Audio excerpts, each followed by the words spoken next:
Hello friends, welcome back to our channel toppers target. I hope आप सब अच्छे होंगे और आप सबकी प्रिपरेशन अच्छे से चल रही होगी। सो एज पर डिमांड आज हम आपके लिए लेकर आए हैं साइंस सीटेट 2021 का प्रीवियस ईयर क्वेश्चन पेपर। तो स्टार्ट करते हैं आज की इस वीडियो को। तो जो आपका फर्स्ट क्वेश्चन है that is a deficiency of vitamin x causes bleeding of gums. कि विटामिन एक्स की कमी से क्या हो रही है, गम्स में ब्लीडिंग हो रही है। This vitamin is essential for absorption of mineral Y. जो विटामिन है ये मिनरल के एब्जॉर्प्शन के लिए क्या है, जरूरी है। X is found in food Z, कि जो एक्स है वो किस में पाया जाता है, वो जेड में पाया जाता है। तो एक्स वाई जेड क्या है, तो हमें पता होना चाहिए कि ऐसा कौन सा विटामिन है जिसकी कमी से क्या क्या होती है, गम्स में ब्लीडिंग होती है। तो जो विटामिन सी होता है, विटामिन सी की कमी से क्या होती है, डिसीज होती है, दैट इज स्कर्वी, और जिसकी वजह से क्या होता है, गम्स में ब्लीडिंग होती है। विटामिन सी क्या करता है, आयरन के एब्जॉर्प्शन को एनहांस करता है, बढ़ा देता है।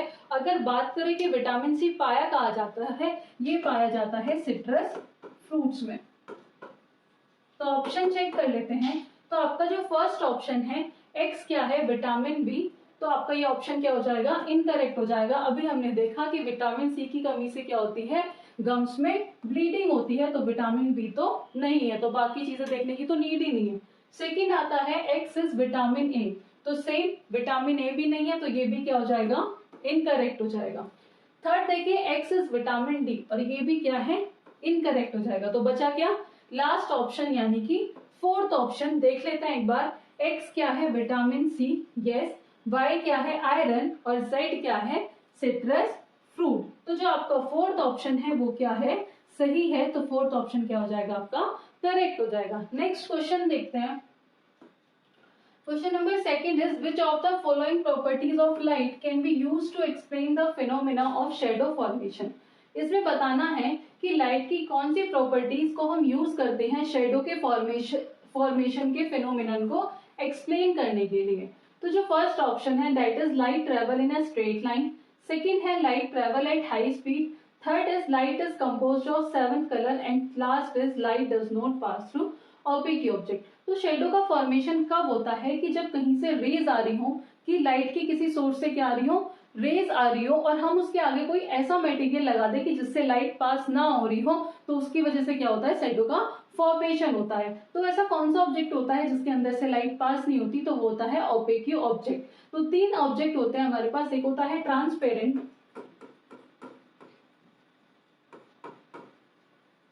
दूसरा होता है ट्रांसल्यूसेंट, और तीसरा होता है ओपेक ऑब्जेक्ट।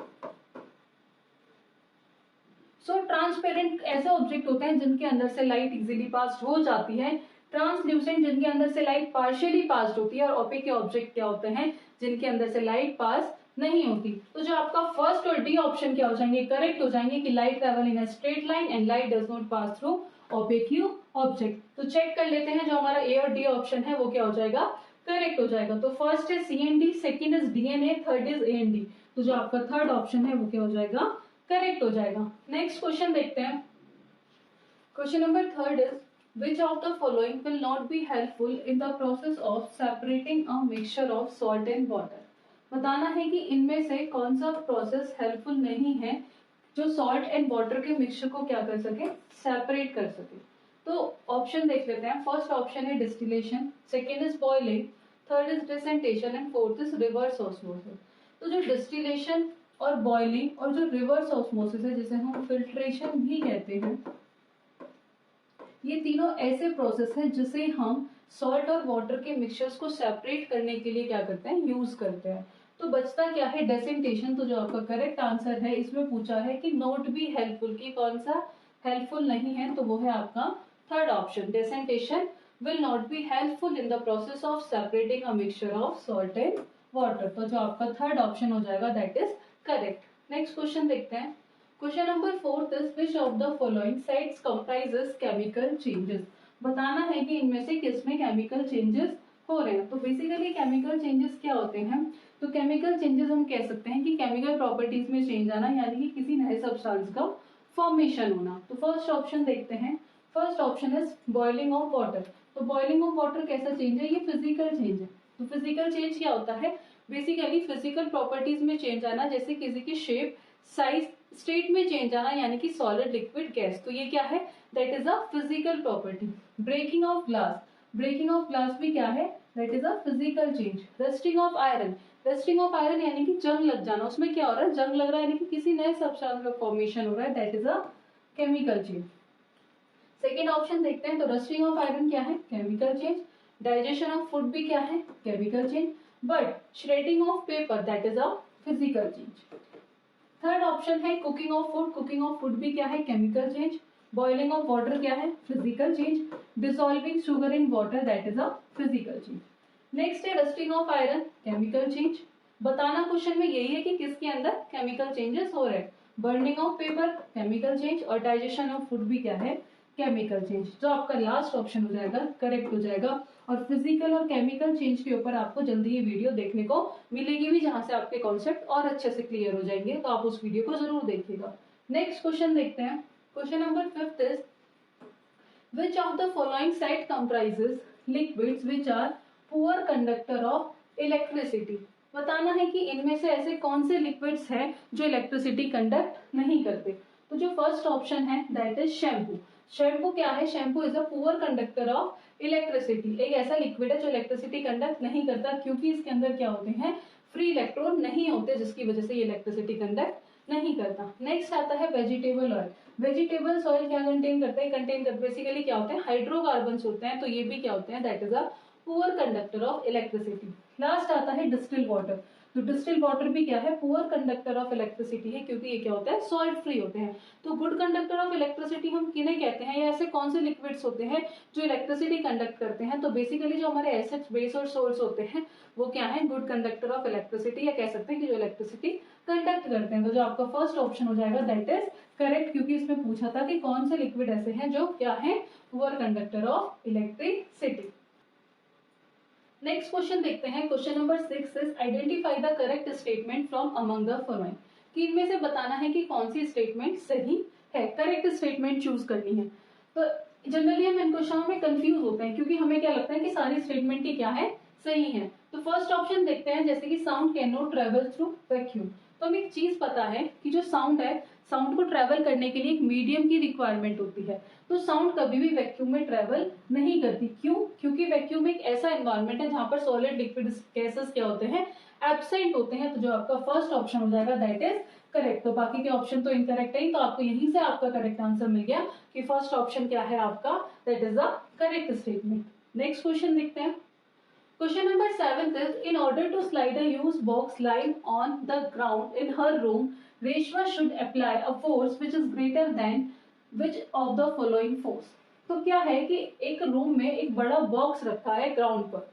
तो रेशमा को क्या करना है? उस पर फोर्स अप्लाई करनी है। तो वो इनमें से कौन सी फोर्स लगाएगी? यानी कि उसे लगानी है कि जिसकी फोर्स क्या हो? ज्यादा हो। कि अपने कमरे में जमीन पर पड़ी एक बड़ी डिब्बी को खिसकाने के लिए रेशमा को बल लगाना है, यानी कि फोर्स चाहिए। निम्नलिखित में से किस बल से अधिक हो? कि इनमें से कौन सा जो फोर्स है वो ज्यादा होगा? तो आपका आंसर हो जाएगा that is a static friction. तो आपका थर्ड ऑप्शन क्या हो जाएगा?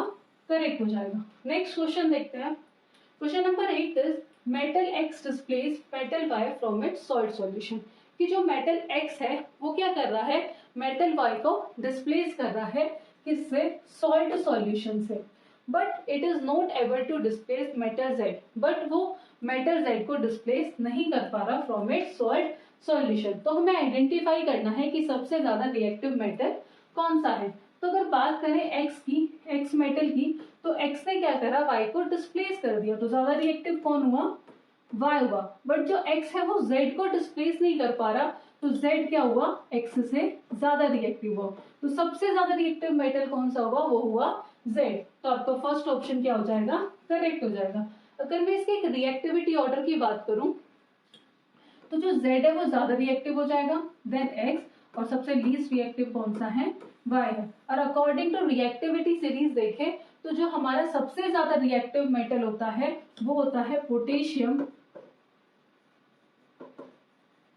जिसकी रिएक्टिविटी सबसे ज्यादा होती है।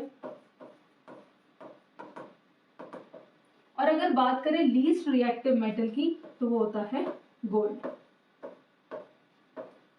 तो बेसिकली जो ये डिस्प्लेसमेंट रिएक्शन से जो भी क्वेश्चन पूछे जाते हैं उसके लिए आपको रिएक्टिविटी सीरीज याद रखनी जरूरी है, तो आप वो टॉपिक अच्छे से कवर कर लेना। नेक्स्ट क्वेश्चन देखते हैं। Question number 9 is species restricted to a particular area are referred to as. बताना है कि ऐसे कौन से स्पीसीज हैं जो सिर्फ कुछ पर्टिकुलर एरिया में ही क्या पाए जाते हैं, उन्हें हम क्या कहते हैं? तो उन्हें हम कहते हैं एंडेमिक स्पीसीज। एंडेमिक स्पीसीज ऐसे स्पीसीज होते हैं जो कुछ पर्टिकुलर ज्योग्राफिकल एरिया में ही पाए जाते हैं। तो जो आपका फर्स्ट ऑप्शन हो जाएगा that is correct. Next question देखते हैं। Question number 10 is Y is a manmade fibre obtain from a natural source. कि वाई क्या है? एक मैनमेड फाइबर है, बट मैनमेड मतलब सिंथेटिक फाइबर है, लेकिन वो हमें ऑब्टेन कहाँ से हो रहा है? ऑब्टेन हो रहा है नेचुरल सोर्स से। तो वाई क्या है? तो फाइबर बेसिकली दो टाइप्स के होते हैं, एक होता है नेचुरल फाइबर और दूसरा होता है सिंथेटिक फाइबर।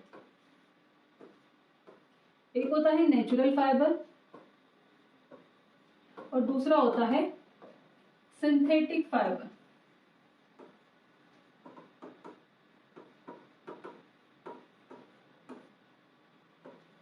तो नेचुरल फाइबर हमें कहां से मिलते हैं? ये मिलते हैं प्लांट्स और एनिमल्स से। और सिंथेटिक फाइबर्स को हम क्या कहते हैं? That is also known as manmade fibre. तो कॉटन, जूट, ये सब क्या है? ये सब हमारे नेचुरल फाइबर है। और एक्राइलिक, ये सब कैसे हैं? हमारे सिंथेटिक फाइबर। तो सबसे पहले देखें एक्राइलिक। एक्राइलिक क्या है? एक्राइलिक हमारा नेचुरल फाइबर नहीं है, but it is a manmade fibre. तो फर्स्ट ऑप्शन तो आपका क्या हो जाएगा? इनकरेक्ट हो जाएगा, क्योंकि पूछा तो मैनमेड फाइबर है, लेकिन जो कहां से ऑब्टेन होता है? जो ऑब्टेन हो रहा है नेचुरल सोर्स से। अगर बात करें सेकंड ऑप्शन की, जूट, तो जूट कैसा है? जूट एक नेचुरल फाइबर है, तो ये भी क्या हो जाएगा? इनकरेक्ट हो जाएगा। थर्ड आता है रेयन। रेयन क्या है? रेयन एक सिंथेटिक फाइबर है। कैसा फाइबर है? Synthetic fibre. ये कह लो कि मैनमेड फाइबर है, that is a manmade fibre. और उसकी प्रॉपर्टीज किसके सिमिलर होती है? सिल्क के सिमिलर होती है। बट जो रेयन है ये हमें ऑब्टेन कहां से होता है? ये ऑब्टेन होता है नेचुरल सोर्स से। नेचुरल सोर्स से। जो आपका करेक्ट आंसर हो जाएगा वो हो जाएगा आपका third, that is rayon. So next question देखते हैं। Question number 11 is which of the following statement is true. Same फिर से वो ऐसा ही क्वेश्चन पूछा है कि बताना है कि इनमें से कौन सी स्टेटमेंट क्या है? ट्रू है। तो फर्स्ट ऑप्शन देखते हैं, all non metal are gases. क्या सारी नॉन मेटल्स गैसेस होती हैं? तो ऑप्शन क्या है? इनकरेक्ट, क्योंकि जो हमारे सारे नॉन मेटल्स होते हैं वो तीनों स्टेट में एग्जिस्ट करते हैं, सॉलिड, लिक्विड, गैस। तो जो फर्स्ट ऑप्शन हो जाएगा दैट इज इनकरेक्ट। सेकंड है all non metals are non ductile. Yes, जो हमारे नॉन मेटल्स होते हैं वो क्या होते हैं? नॉन डक्टाइल होते हैं। तो जो ट्रू पूछी थी, जो सेकंड स्टेटमेंट हो जाएगी वो क्या हो जाएगी? करेक्ट हो जाएगी। यानी कि सेकंड आंसर क्या हो गया आपका? करेक्ट हो गया। एक बार दोनों ऑप्शन और देख लेते हैं। थर्ड है ऑल मेटल्स आर सॉलिड। तो हमारे सारे मेटल सॉलिड्स नहीं होते, इसमें कुछ एक्सेप्शन भी है, जैसे मरकरी। थर्ड आता है फोर्थ आता है ऑल मेटल्स आर हार्ड। क्या सारे मेटल्स हार्ड होते हैं? नहीं, कुछ एक्सेप्शन भी है, जैसे सोडियम और पोटेशियम क्या है? सॉफ्ट मेटल है। नेक्स्ट क्वेश्चन देखते हैं। Question number 12 is which of the following glands in a human being secretes more than 3 hormones। कि ह्यूमन बींग्स के अंदर ऐसी कौन सी ग्लैंड है जो 3 हार्मोन से ज्यादा क्या करती है? सिक्रीट करती है। तो फर्स्ट है pancreas, second thyroid, third adrenal, तो फोर्थ इज पिट्यूटरी। तो जो इसका जो आंसर है that is a pituitary gland. Pituitary gland को हम और क्या कहते हैं? That is also known as master gland. जो कहाँ लोकेटेड होती है? ये लोकेटेड होती है हाइपोथैलेमस और पीनियल ग्लैंड के बीच में। क्या करती है? ये लाई करती है। तो आपका जो आंसर हो जाएगा that is a pituitary gland. तो pituitary gland that is a master gland, और ये क्या कर रही है? ये 3 से ज्यादा हार्मोन सिक्रीट करती है। अगर एग्जांपल की बात करें तो जैसे TSH that is thyroid stimulating hormone, FSH follicle stimulating hormone और ग्रोथ हार्मोन। तो ऐसे भी और भी बहुत सारे हार्मोन ये क्या करती है? सिक्रीट करती है। नेक्स्ट क्वेश्चन देखते हैं। Question number 13 is which of the following statement is correct. फिर से पूछा है कि इनमें से कौन सी स्टेटमेंट सही है। तो फर्स्ट ऑप्शन है assimilation of food take place in large intestine. कि जो एसिमिलेशन होता है फूड का वो क्या लार्ज इंटेस्टाइन में होता है? नहीं, वो होता है आपका स्मॉल इंटेस्टाइन में। तो ये भी क्या हो जाएगी? इनकरेक्ट। नेक्स्ट देखते हैं। सेकंड है large intestine has finger like projection called villi. तो ये भी क्या हो जाएगी? इनकरेक्ट हो जाएगी, क्योंकि स्मॉल इंटेस्टाइन है finger like projection like called villi. Third option देखते हैं, large intestine is wider and shorter than small intestine, कि जो हमारी लार्ज इंटेस्टाइन होती है वो स्मॉल इंटेस्टाइन से वाइडर और क्या होती है, शॉर्टर, यानी कि चौड़ी और छोटी होती है। तो ये स्टेटमेंट क्या है, सही है कि जो लार्ज इंटेस्टाइन है वो क्या है, वाइडर है और शॉर्टर है देन स्मॉल इंटेस्टाइन। तो आपका जो थर्ड ऑप्शन है that is correct. Last option भी देख लेते हैं, absorption of digested food take place in large intestine, नहीं, तो जो डाइजेस्टेड फूड का एब्जॉर्प्शन होता है वो किस में होता है, वो होता है स्मॉल इंटेस्टाइन में। तो ये ऑप्शन भी क्या हो जाएगा, इनकरेक्ट। तो नेक्स्ट क्वेश्चन देखते हैं, question number 14 is why is a plant which does not have chlorophyll, what could be why. तो वाई क्या है, एक ऐसा प्लांट है जिसके पास क्लोरोफिल नहीं है, तो वाई कैसा प्लांट, तो वाई क्या है बेसिकली। तो फर्स्ट है पीचर प्लांट, तो पीचर प्लांट के पास क्या होता है, क्लोरोफिल होता है। दूसरा है मैपल ट्री, मैपल ट्री के पास भी क्या होता है, क्लोरोफिल होता है। थर्ड है कैस्कटा, तो कैस्कटा के पास क्लोरोफिल नहीं होता, तो वाई क्या हो जाएगा आपका, कैस्कटा हो जाएगा। तो आपका थर्ड ऑप्शन क्या हो जाएगा, करेक्ट हो जाएगा।